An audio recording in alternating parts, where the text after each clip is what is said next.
મોદી સાહેબ આવી રહ્યા છે. ડેડિયાપાડા જ કેમ, રાંચી કેમ નહીં? મને લાગે છેતરભાઈ વસાવાનો એટલો દબદબો છે કે નરેન્દ્રભાઈને એમ થયું કે હું ડેડિયાપાડામાં ચક્કર મારી આવું.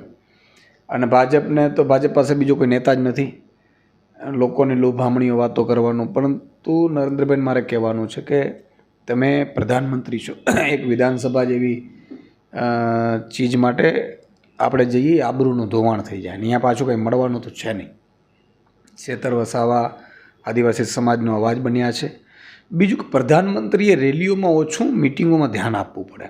આતંકવાદી હુમલાઓ થઈ રહ્યા છે, આ પ્રધાનમંત્રી ગૃહમંત્રી કરે છે શું? ચરકલો ફરકવો જોઈએ યાર. 11 વર્ષથી પ્રધાનમંત્રી છો અને તમારા આપણે દિલ્હીમાં કેપિટલમાં હુમલાઓ થાય, શરમ જેવી વાત છે. આપણા સૌ માટે શરમજનક ઘટના છે. એ એટલા માટે કે એ લોકો પ્રોપર ધ્યાન નથી આપતા. એટલે આ દુઃખની વાત છે. એટલે પ્રધાનમંત્રીએ ખરેખર ધ્યાન તો પોતાની પીએમ સીટ માટે આપવાની જરૂર છે. જે બાકીના 2.5-3 વર્ષ રહ્યા છે વ્યવસ્થિત કરી લો. સાહેબ, કેટલા લોકો જોડાયા હમણાં છેલ્લા 2 મહિનામાં?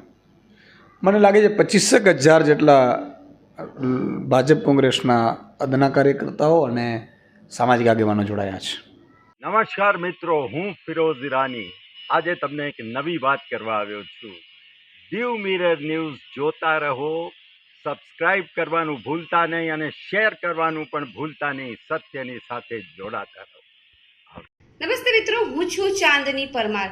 આપની મનપસંદ ચેનલ એટલે કે દીવ મિરર ન્યૂઝ ચેનલને લાઈક કરો, શેર કરો અને ફોલો કરો. અને હા, તેમાં દરરોજ તાજા સમાચાર જોવાનું ભૂલશો નહીં.